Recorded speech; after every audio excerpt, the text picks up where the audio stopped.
नमस्कार. Savita smart cooking recipe मराठीमध्ये तुम्हा सर्वांचं खूप खूप स्वागत आहे. तर आजची आपली रेसिपी आहे, तुम्हाला बघून काय वाटत आहे, ही व्हेजची रेसिपी आहे की नॉनव्हेजवाली आहे? तर थांबा, जास्त विचार करू नका. ही प्युअर व्हेजची रेसिपी आहे आणि हे 2 साहित्यापासून बनवलेली आहे आणि ही कमी साहित्य वापरून आणि झटपट होणारी अशी रेसिपी आहे आणि वरून क्रिस्पी, आतून छान सॉफ्ट आणि जो फ्लेवर तुम्ही याच्यामध्ये टाकाल त्या फ्लेवरची ही लागणार आहे. तर त्यामुळे त्याकरिता तुम्हाला व्हिडिओ शेवटपर्यंत बघावं लागेल आणि अजूनपर्यंत माझ्या चॅनलला सबस्क्राईब केलेलं नसेल तर प्लीज सबस्क्राईब करा, बेल आयकॉन प्रेस करा, ऑल ऑप्शन सिलेक्ट करा, म्हणजे मी रेसिपी अपलोड केली की तुम्हाला नोटिफिकेशन येऊन जाणार. तर ही आहे आपली आजची रेसिपी आहे चिड़िया का घोंसला म्हणजेच बर्ड नेस्ट. आणि ही जे एग बनवलेले आहे ते एग आपण पनीरपासून बनवलेले आहे आणि नेस्टमध्ये आपण बटाट्याचा वापर केलेला आहे, बटाटा आणि शेवचा वापर केलेला आहे आणि टेस्टला खूप भन्नाट लागते. तर नक्की करून बघा. तर त्यासाठी काय काय साहित्य लागते आधी ते बघूया आपण. तर त्यासाठी लागणार आहे आपल्याला, इथे मी 1 वाटी भरून शेवया घेतलेल्या आहे आणि ह्या शेवया असतात.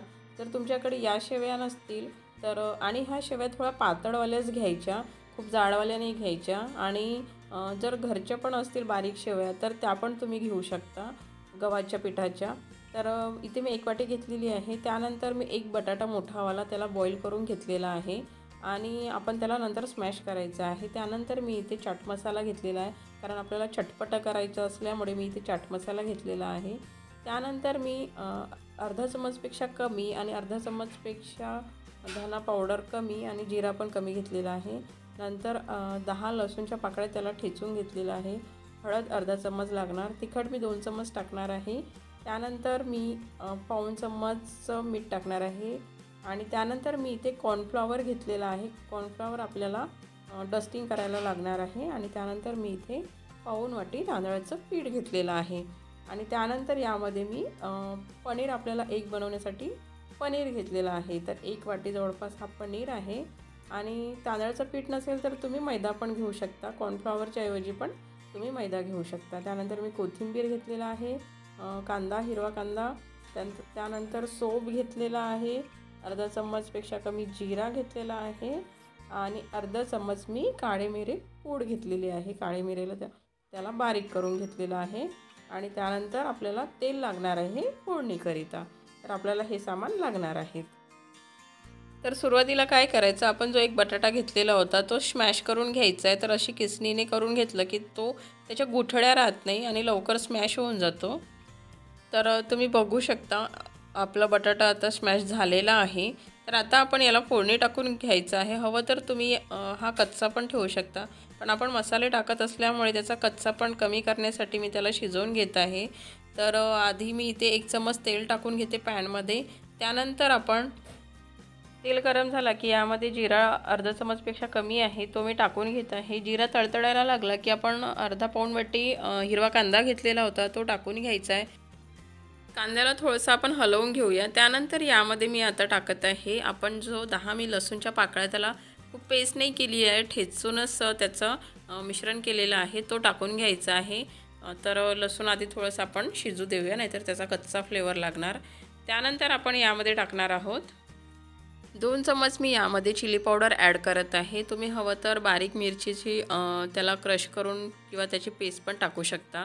तर त्यानंतर यामध्ये मी अर्धा चम्मच हळद ॲड केलेली आहे आणि त्यानंतर मी अर्धा पाऊण चम्मचच्या जवळपास मीठ ॲड केलेलं आहे आणि नंतर आपण याला थोडंसं ढवळून घेऊया, म्हणजे मिक्स करून घ्यायचं आणि यानंतर आपण यामध्ये बाकीचे मसाले टाकून घ्यायचे आहेत. तर त्यामध्ये धना आणि जिरा पावडर पूर्ण अर्धा चम्मच आहे तर तो टाकून घ्यायचा आहे. त्यानंतर आपण अर्धा चम्मचपेक्षा कमी सोप घेतलेलं होतं ते टाकून घ्यायचं आहे. त्यानंतर मी 1 चम्मचच्या जवळपास चाट मसाला घेतलेला आहे तो टाकून घ्यायचा आहे आणि थोडंसं कोथिंबीर टाकून घ्यायचं आहे आणि आता हे ढवळून घ्यायचं, मसाला थोडंसं शिजू द्यायचं आणि त्यानंतर आपण जो बटाट्याचं स्मॅश केलेला आहे तो यामध्ये ॲड करायचा आहे आणि ते पण छान मिक्स करून घ्यायचं आहे त्याला. आणि छान मिक्स झाला की त्याला खूप शिजवायचं नाही आहे, फक्त याचा मसाल्याचा आपल्याला कच्चा पण दूर करायचा असल्यामुळे मिक्स झालं की यावर कोथिंबीर टाकून घ्यायचं आहे तर इथे आता बटाट्याचं मिश्रण छान मिक्स पण झालेलं आहे आणि तुम्ही बघू शकता वाफ निघत आहे, म्हणजे आपला मसाला पण यामधला छान शिजलेला आहे। तर आता यामध्ये कोथिंबीर टाकून घ्यायचं आहे आणि मी आता गॅस ऑफ करून घेते आणि याला आपल्याला छान थंड करून घ्यायचं। या मिश्रणाला छान थंड करून घ्यायचं, कारण याची आपल्याला टोकरीसारखं करायचं आहे। ज्याप्रमाणे आपलं घरटं असते चिड्याचं, त्याप्रमाणे आपल्याला बनवायचं असल्यामुळे याला आता आधी आपण छान थंड करून घेऊया। तर मी याला आधी असं पसरवून घेते आणि थंड करून घेते। तर आपलं हे मिश्रण आता थंड होतपर्यंत आपण आता दुसरं प्रोसेस करायची आहे, ती म्हणजे आपल्याला एगची प्रोसेस करायची आहे, अंडे बनवण्याची।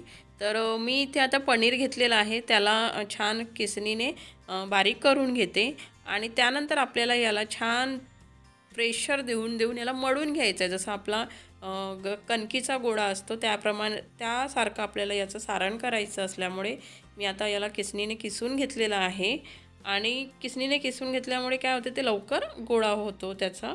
तर या पनीरला फ्लेवर देण्यासाठी आधी आता मी इथे मीठ टाकून घेते आणि मीठ टाकल्याच्या नंतर आपण याला छान हाताने चोळत त्याचा असा छान त्याचा चुरा करून टाकायचा आहे, क्रश करून टाकायचा आहे, म्हणजे आपल्याला याला पिठासारखा होईपर्यंत मळायचं आहे।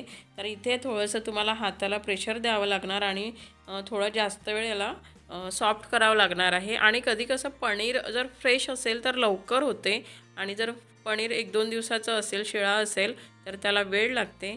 तर ही गोष्ट लक्षात ठेवायची आहे आणि छान याला असं स्मॅश करत त्याचा गोळा होईल इथपर्यंत त्याला सेट करायचं आहे। तर सुरुवातीला अजिबात पाणी लावायचं नाही आहे, जमेपर्यंत त्याला बिना पाण्यानेच असं सॉफ्ट करून घ्यायचं आहे। तुम्ही बघू शकता आता त्याचा गोळा तयार व्हायला लागलेला आहे। तर असा गोळा आपला तयार व्हायला पाहिजे। तर आता मी या गोळ्याचे अजून 2 भाग करून घेते, म्हणजे आपल्याला एक येलो बलकसारखं करायचं आहे आणि एक व्हाईट वरचं कवर। तर त्यामुळे मी आता याचे 2 पार्ट करून घेते आणि व्हाईट याचं थोडं जास्त ठेवते आणि येलो छोटे गोळे असतात म्हणून मी ते कमी घेतलेलं आहे त्याचं सारण। आणि आता आपण जो व्हाईट अंड्याचं कवर करणार आहोत, तर त्यामध्ये मी ब्लॅक पेपर म्हणजेच काळी मिरी पूड टाकून घेते, म्हणजे त्याला एक तिखटपणाचा फ्लेवर येणार। यामध्ये हवं तर तुम्ही चिली फ्लेक्स पण टाकू शकता किंवा तुम्ही हिरवी मिरची पण टाकू शकता। तर मी ते काळे मिरी पूड टाकून घेतलेले आहे, त्यामुळे एक छान फ्लेवर येतो त्याला। आणि आता त्याला छान अजून मिक्स करून घ्यायचं आहे। तर इथे पाणी पण न टाकता आपण याचा आता गोळा तयार करून घेत आहोत आणि तो पण बघू शकता तुम्ही, त्याचा गोळा आता बनत आहे। इतकंच याला थोडं जास्त वेळ याला मळत राहावं लागते, म्हणजे गोळा तयार होतो।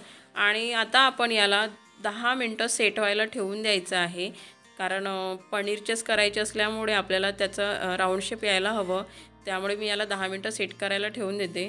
तर तोपर्यंत आपण आता अजून याचं येलो बलक करायचं आहे आपल्याला। तर जे अंड्याच्या आतमध्ये असते, तर त्यासाठी मी इथे हळद वापरत आहे। हळद अर्धा चम्मचपेक्षा कमी टाकून घेत आहे आणि ती आधी या मिश्रणामध्ये छान मिक्स करून घेते, म्हणजे आपला जो पिवळा बलक असतो तर त्यासारखं ते दिसणार। आणि याचा पण आपण असं छान गोळा करून घ्यायचा आहे आणि त्याला 10 मिनटं याला पण सेट व्हायला ठेवून द्यायचं आहे।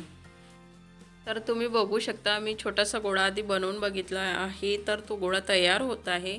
तर आता आपण याला 10 मिनटं सेट व्हायला ठेवून देऊया।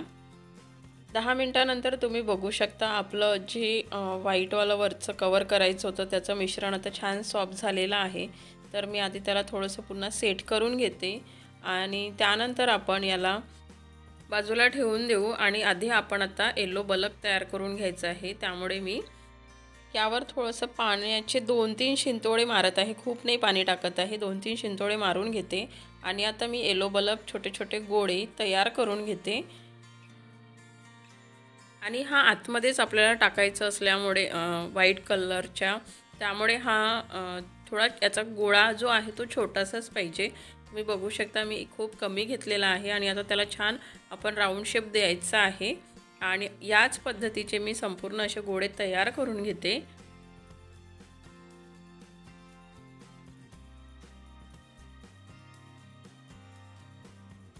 तर तर इथे बघू शकता मी 7 येलो बलक बनवून ठेवलेले आहे आणि आता आपला व्हाईट जो कवर करायचा आहे वरचा आपल्याला त्याचं पण आपलं सारण तयारच आहे आणि तो छान आता सॉफ्ट पण झालेला आहे। तर आता आपण काय करायचं, याचं छान छोटे छोटे गोळे घ्यायचे। ज्याप्रमाणे आपण पुरणपोळी करतो त्याप्रमाणेच याचं आधी याची पातळसर थर करायचा आणि आतमध्ये येलो बलक केलेला आहे तो टाकायचा आणि पूर्ण याला पॅक करून घ्यायचं छान। आणि हे थोडं हलक्या हाताने करायचं कारण नुसते पनीरचे असल्यामुळे काय होते, हे लवकर क्रॅक जायला सुरुवात होते, त्यामुळे याला खूप प्रेशरने नाही करायचं। तर याला आधी छान सॉफ्ट करून घ्यायचं, त्यानंतर आपण हळूहळू याला राऊंड शेप करत करत त्याला आतमध्ये येलो बलक टाकायचा आणि मग कवर करून घ्यायचं आणि मग हाताच्या साहाय्याने त्याला अंड्याचा आकार द्यायचा।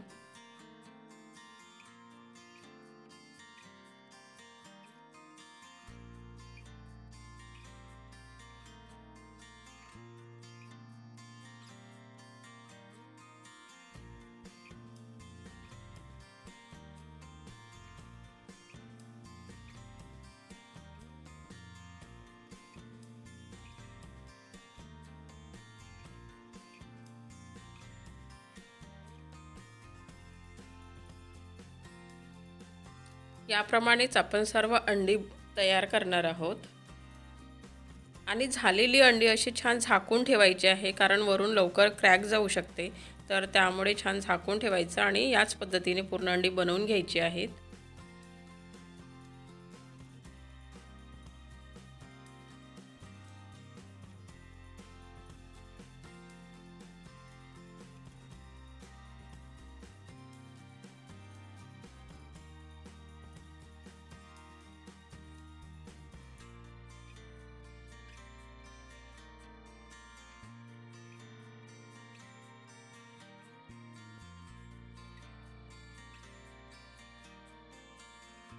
तर इथे आता आपले 7 अंडी तयार आहेत आणि आता आपण याला काय करायचं आहे की कॉर्नफ्लॉवर घ्यायचा 1 चम्मच आणि याला छान डस्ट करून घ्यायचा आहे।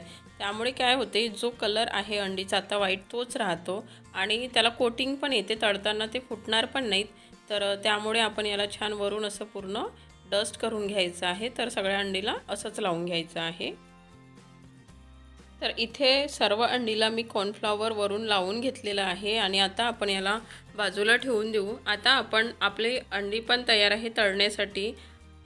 आता मी इथे कॉर्नफ्लॉवर घेतलेला आहे, तर 2 चम्मच मी कॉर्नफ्लॉवर घेते आणि अर्धा चम्मचपेक्षा कमी मीठ टाकून घेते आणि यामध्ये पाणी टाकून आपण याचा आता पातळसर असा घोल करून घ्यायचा आहे। म्हणजे आपण जे बटाट्याची कटोरी बनवणार आहोत, बटाट्याचं जे घोसला बनवणार आहोत त्याला कोटिंग देण्यासाठी आपण हे मिश्रण तयार करीत आहोत। तर मी इथे अर्धा ग्लास पाणी टाकून घेतलेला आहे आणि आता हे आपण छान मिक्स करून घ्यायचं आहे।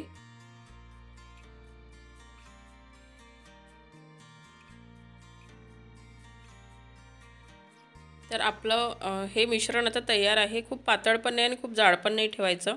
तर आता आपल्या बटाट्याचं पण मिश्रण आता थंड झालेलं आहे आणि आता आपण नुसतंच याची घोसला की तयार होणार नाही। मग याला आपण बाइंडिंग देण्यासाठी यामध्ये मी तांदळाचं पीठ घेतलेलं होतं अर्धा पाऊण वाटी, तो ॲड करायचा आहे। तो छान मिक्स करून घ्यायचा आहे आणि आपण जितकं लागते तितकंच घेणार आहोत। जर तुम्हाला बटाटा छान ड्राय असेल ऑलरेडीच तर आणि इतकं टाकून जर होत असेल तर जास्त ॲड नाही करायचं, कारण आपल्याला नुसतं बटाट्याचा फ्लेवर पाहिजे, पिठाचा फ्लेवर नको आहे। तर तुम्ही बघू शकता इथे थोडंसं ओलसर आहे, त्यामुळे मी अजून पूर्ण पीठ टाकून घेते आणि आता हे छान मिक्स करून घेऊया आपण।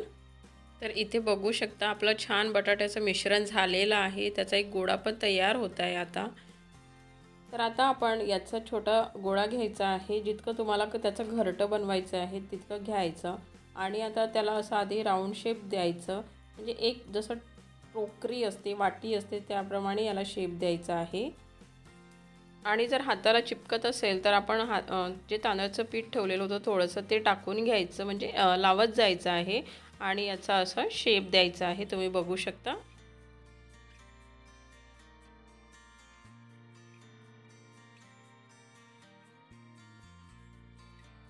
याप्रमाणे आपल्याला शेप द्यायचा आहे, तुम्ही बघू शकता एक कटोरीचा शेप आलेला आहे। आणि प्लेटवर ठेवायच्या आधी मी खाली थोडंसं तांदळाचं पीठ लावून घेते म्हणजे चिपकू नये म्हणून। आणि आता पण याच पद्धतीच्या आपल्याला पूर्ण घरटं बनवून घ्यायचं आहे।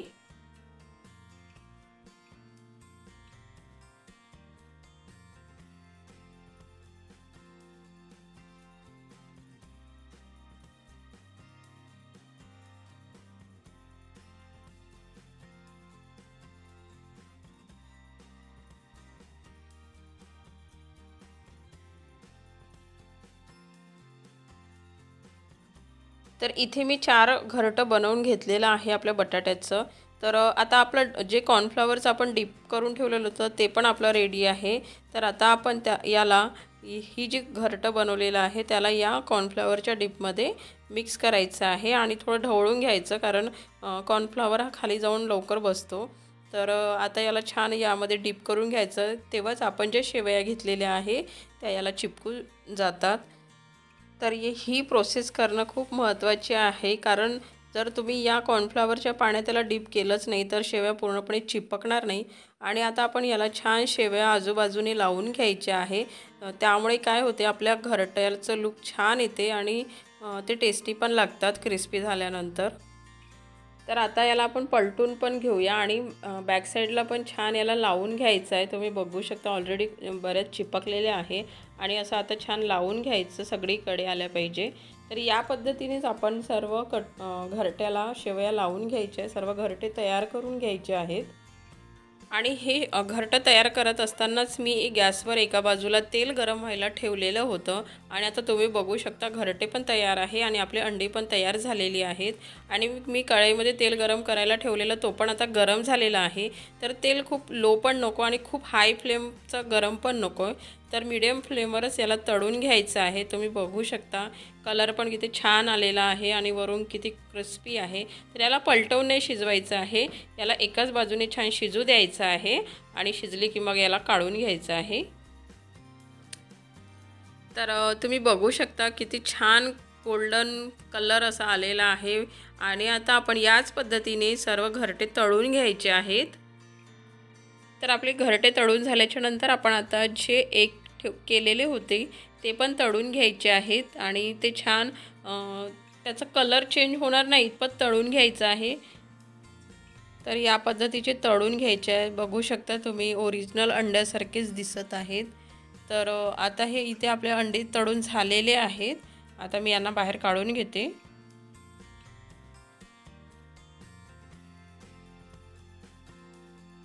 तर इथे मी बर्डचा आपला घरटं म्हणजे चिड्याचा घोंसला तयार केलेला आहे। खाली घरटं, वरती मी आपण जे पनीरचे अंडे बनवलेले आहे ते ठेवलेले आहे। तर आपली प्लेट तयार आहे आणि ग्रीनसाठी मी इथे कोथिंबीर बाजूला ठेवलेला आहे। तर आपल्या इथे चिड्याचा घरटा, आता चिड्याचा घोंसला तयार आहे। तर कशी वाटली रेसिपी ते मला कमेंट्स करून सांगा आणि टेस्टला खूप छान लागते, तर तुम्ही नक्की बनवून बघा आणि वेगळं काहीतरी आहे। आणि अशा छान छान रेसिपीज बघण्यासाठी माझ्या चॅनलला अजूनपर्यंत सबस्क्राईब केलेलं नसेल तर प्लीज सबस्क्राईब करा, बेल आयकॉन प्रेस करा आणि व्हिडिओला आपल्या फॅमिली फ्रेंड्ससोबत शेअर करा। Thank you for watching.